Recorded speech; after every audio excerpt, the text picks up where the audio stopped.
Montana Territory. June of 1877, the train hissed to a halt, its iron wheels grinding against the hot summer rails as a cloud of dust swept across the dry platform of Bitter Creek. Flora Tate stepped down from the last car, her gloved hand trembling around the handle of her carpetbag. Her boots met the packed earth, but her knees buckled from the heat and the long ride. She swayed. A strong arm caught her. "You all right, ma'am?" came a voice, deep and sure. Flora blinked up into eyes the color of storm-washed cedar. The man holding her steady wore a trail-worn hat, his jaw darkened by a few days' growth, his shirt sleeves rolled up to the elbows. He had the kind of presence that made everything around him feel still. I think so," she said, breathless. "Let's get you to some shade," he said, guiding her with care but not pity. They stepped under the awning of the telegraph office, where the breeze did little but stir the dust. Flora pressed a hand to her chest, still trying to catch up with herself. It had been 6 days since she left Missouri. 6 days of smoke, noise, and the ache of fear in her stomach. "I am Flora Tate," she said, straightening her spine though her body still hummed with fatigue. "I was sent for. Mr. Carver. He placed an advertisement for a bride." The cowboy's mouth tightened. "Carver left town last week. Rode out owing half the county. No one's seen him since." Flora's body went cold. "What? You were expecting a husband?" Her lips parted, but no sound came. She was 23, alone, and everything she owned was in the bag at her feet. Her father had died that winter and her mother 2 years before that. She had nothing to go back to and no one waiting here. The cowboy bent slightly so he could meet her eyes. "You need a place to rest. Come with me." She hesitated. "Why would you help me?" He looked at her for a long moment, then said simply, "Because it is the right thing to do." He led her to his horse, a steady gray gelding tied near the post office. He helped her into the saddle first, then climbed up behind her. She didn't know his name, but she felt the steadiness of him as they rode. It was the first time in weeks she hadn't felt like she was falling. They rode north out of town, past the dry creeks and into the hills, where the land stretched open and wide under the sun. After an hour, a small cabin came into view near a patch of cottonwoods. A corral sat to the side with 3 horses, and a lean-to barn stood behind it.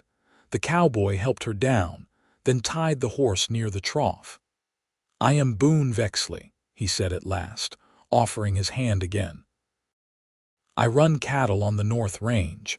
Flora nodded, holding his gaze. "Thank you. You can stay here a few days.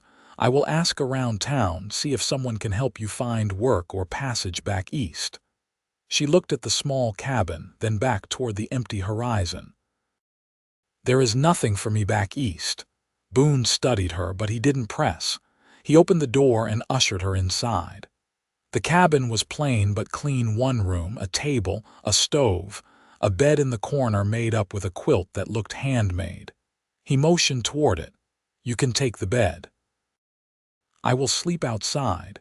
"You do not need to do that," she said quickly. "I know," he said, "but I will." That night, Flora sat at the table as Boone stirred beans over the stove. The firelight played across his face, catching the lines at the corners of his eyes. He moved quiet, like a man used to silence. She watched the way his hands worked, careful, capable. "Why did you help me?" she asked again. Boone glanced at her, then back to the pot. "My mother was a mail-order bride, came out from Virginia to marry my father. He died a year later. Folks were not kind to her. She stayed anyway, raised me by herself." Flora's fingers curled around her cup. "That must have been hard." "It was," he said simply, "but she had grit, so do you." She looked away, her chest tightening. "I do not feel like it." Boone handed her a plate, then sat across from her. "Looks can be deceiving." They ate in silence, the fire crackling between them. Outside, coyotes called to each other across the hills. Flora's eyes drifted shut more than once, and when he spoke again, she startled. "You can stay as long as you need, Flora." She nodded, grateful and unsure how to say it. "Thank you, Boone." In the days that followed, she helped where she could, washing dishes, tending the garden behind the cabin, mending a shirt of his that had torn at the sleeve. Boone said little, but he watched her. Not in the way that made her uneasy, but in the way that made her feel seen. One morning, after she had gathered eggs from the coop, she found him sitting on the porch sharpening a knife. He looked up. "You rest easier now." "I do," she said, surprised he had noticed. He nodded once, then said, "I have been thinking." She waited. "I could use someone here," he said. "Not just for chores, for company, for life." Flora's throat tightened. "Are you saying—" "I am saying I would not mind if you stayed, as more than a guest." Her heart beat fast.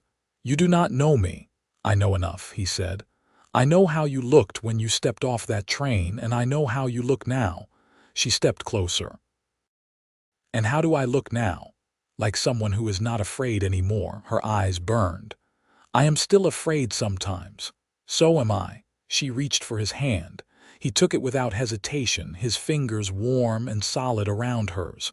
"Boone," she whispered, "I never thought someone like you would want someone like me." He rose to his feet, close now, so close she could feel the heat of him. "I do." She looked up into his eyes, and this time she did not look away. "Then I want to stay." He leaned down and kissed her, gentle, steady, like everything else about him. And Flora, who had come west with nothing, felt something settle deep inside her. Solid. Real. She was not falling anymore. She had been caught.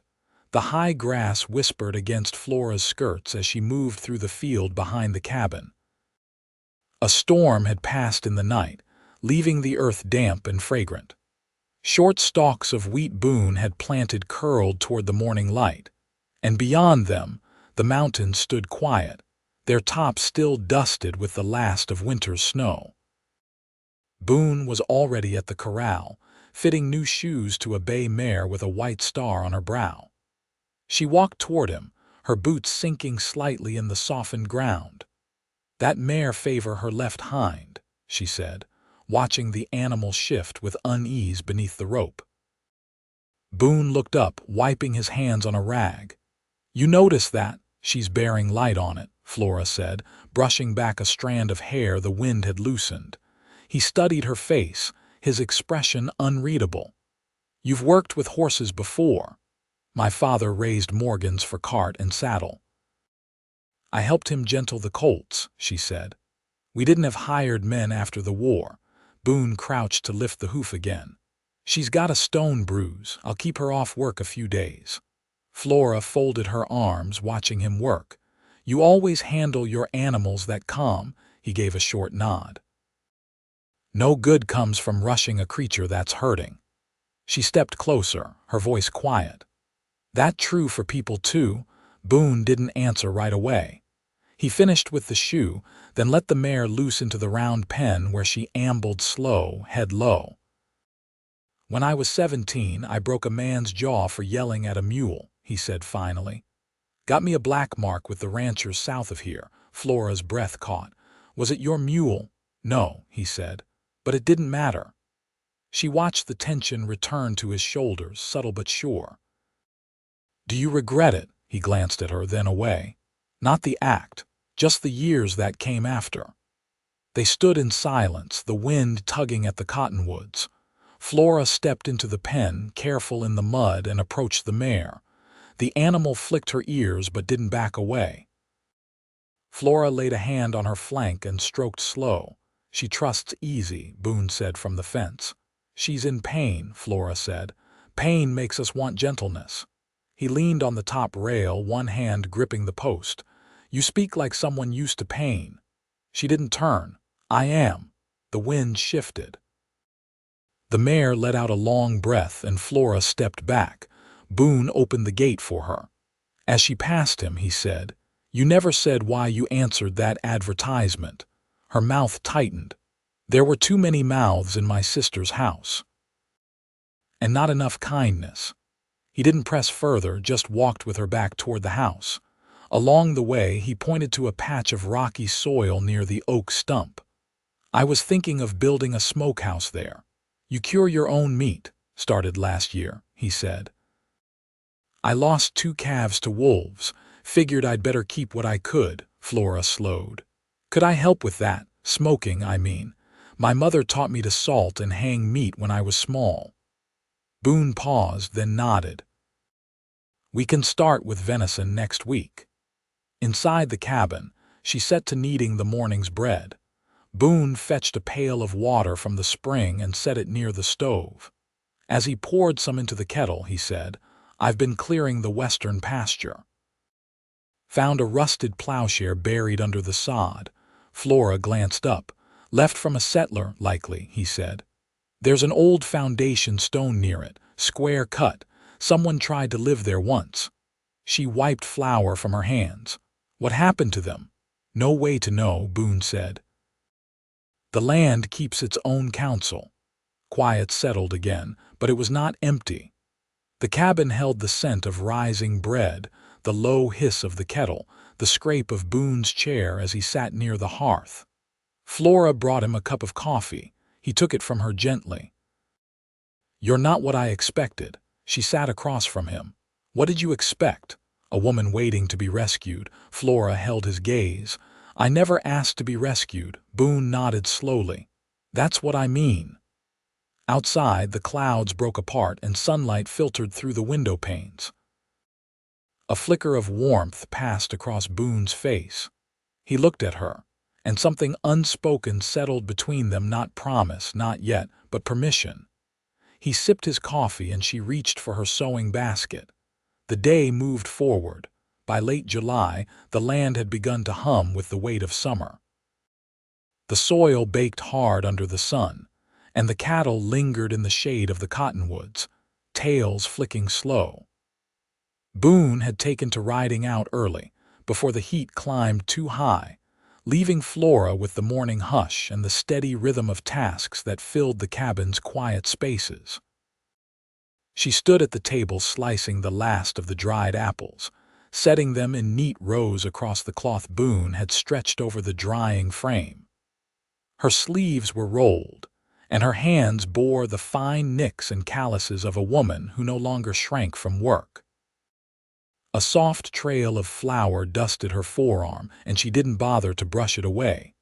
The sound of hooves broke the stillness. She stepped outside, hands shading her eyes. Boone swung down from his sorrel gelding, his shirt damp across the collar, the brim of his hat darkened with sweat. Something in his expression caught her short, not worry exactly, but thoughtfulness drawn tight across his brow. He approached the porch, untacking as he came. There was a rider at the south fence.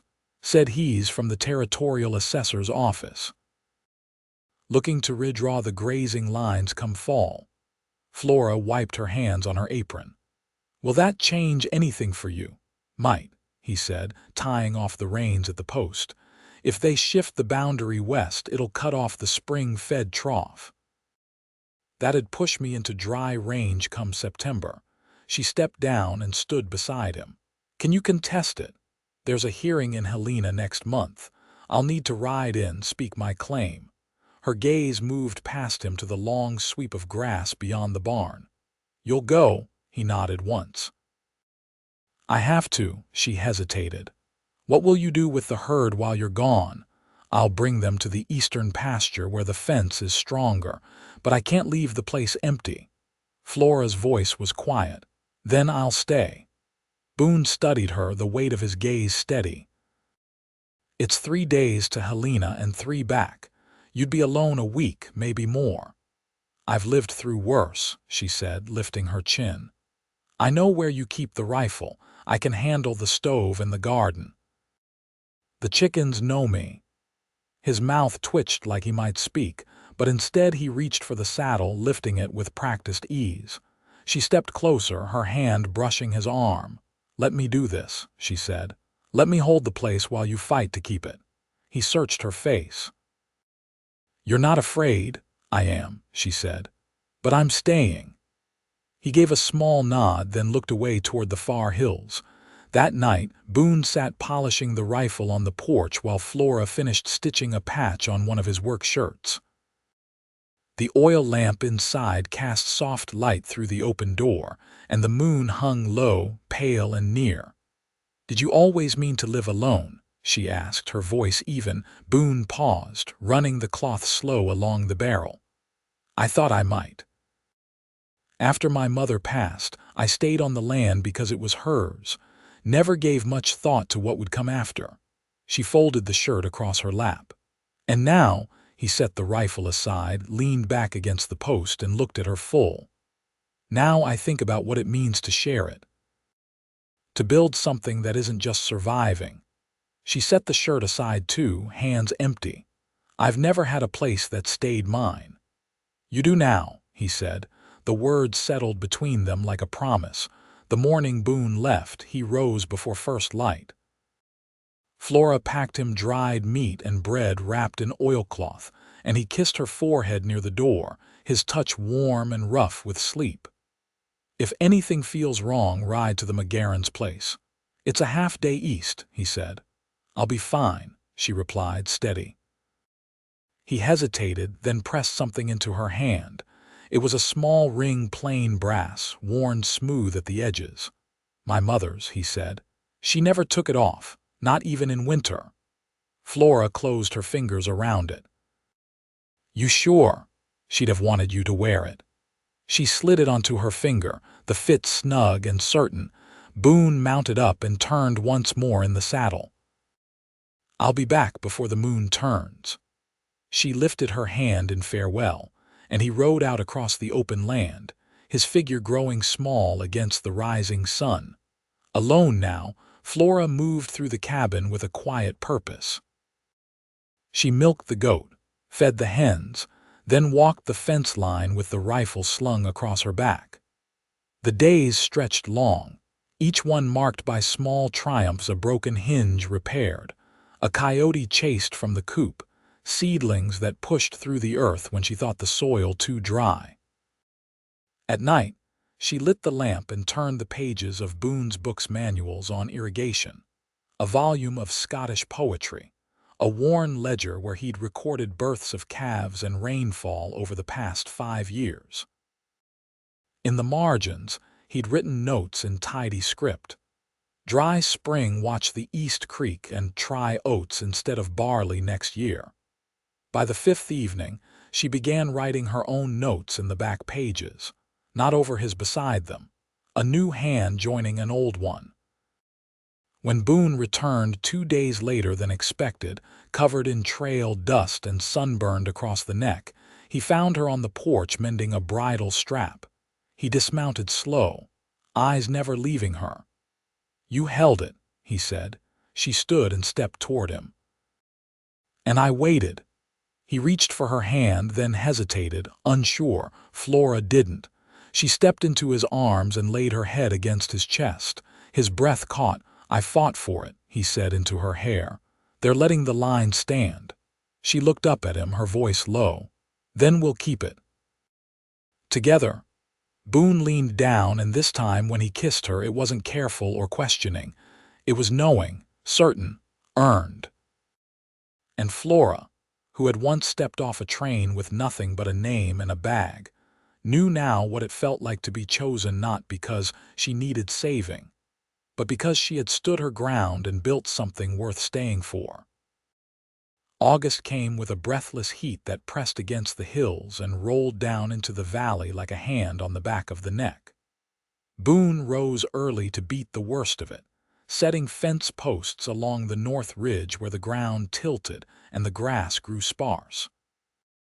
Flora packed him salted biscuits wrapped in cloth and a canteen that dripped cold against his palm. That morning, she stayed behind to finish a pair of linen curtains for the cabin window. The fabric had come from a trading wagon a few days after Boone returned from Helena, a bartered bolt of pale blue, stiff with starch but softened now by her hands and the sun. She hemmed them in silence, the needle skimming with the precision of someone used to making do. When Boone returned near dusk, his shirt stuck to his back and his voice rough with dust, Flora had already hung the curtains. He paused in the doorway, his shadow stretching across the floorboards. "Looks different in here," he said. She didn't look up from the basin where she was shelling peas. "Less bare." He stepped inside and let the door fall shut behind him.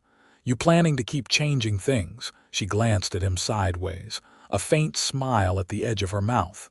"Only where they need changing." He crossed the room and took the stool beside her, his hands resting on his knees. "I've been thinking about building a second room, just off the back where the slope dips." She stopped shelling. "Why now?" Boone's eyes met hers.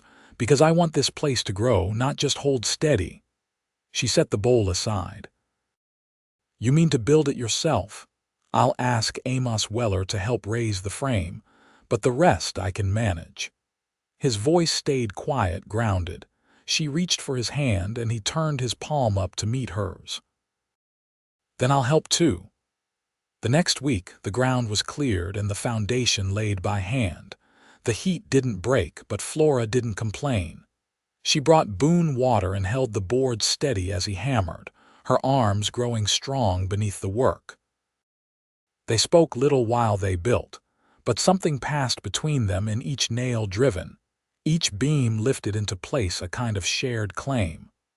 One evening, after the frame was up and the shadows stretched long, Boone touched the edge of the sill with his knuckles. "This'll be a good room for winter light." Flora brushed sawdust from her apron. "What will we keep here?" He looked at her steady. "A cradle maybe, someday." Her breath caught, but she didn't turn away. "You think about that?" "I do." She stepped closer, her voice hushed. "I never thought I'd have that kind of life. Not really." Boone's hand found her waist, his thumb brushing the fabric at her side. "You've got it now if you want it." She leaned into him, her forehead resting against his collarbone. "I do." Later that night, they sat on the porch with their chairs angled toward the darkening sky. Boone rubbed linseed oil into the haft of his axe, while Flora stitched a patch onto one of his older shirts. Neither of them spoke until the stars began to show. Boone broke the silence. "You ever see the ocean?" She shook her head. "Only in books. It's loud," he said. "Always moving. My mother saw it once, said it made her feel small but sure." Flora looked toward the mountains. "This land feels that way to me." Boone nodded, eyes on the horizon. "You make it feel like home." She threaded the needle again. "Then let's keep making it, both of us." The night cooled around them, and the sounds of insects rose from the grass. Inside, the curtains fluttered soft in the open window, and the scent of wood and earth and the lingering warmth of bread filled the small house. Neither of them spoke again that night, but they didn't need to. The stillness between them had become something whole, something built with hands and time and choice. And under the quiet hush of the stars, that life shared and steady held fast. By mid-September, the mornings carried the edge of cold, and the grass lost its deep green hue. Boone rose to find breath on the air and frost, silvering the edges of the bucket by the pump.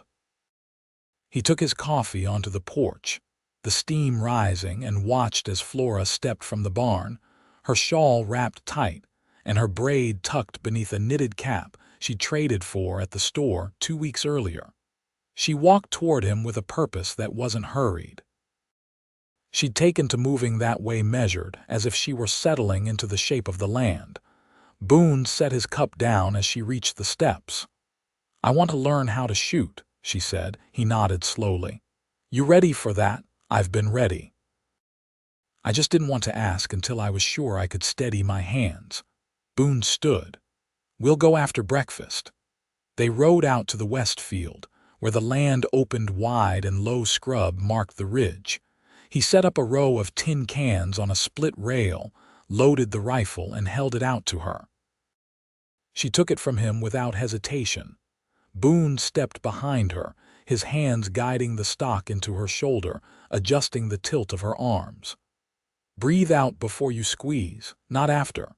She nodded, jaw set. The first shot rang sharp, missing high. She didn't flinch. By the third, she clipped the edge of the can. Boone didn't say anything, just reloaded and handed it back. She fired 5 more times. On the last, the can spun off the post. When she turned toward him, the corners of her eyes crinkled. "That'll do." Boone gave a single nod. "We'll come back tomorrow. You'll want to learn how to clean it too." "I want to learn everything," she said. That afternoon, they cleared the last of the garden beans tied and hung in the smokehouse rafters, squash stored under straw in the root cellar.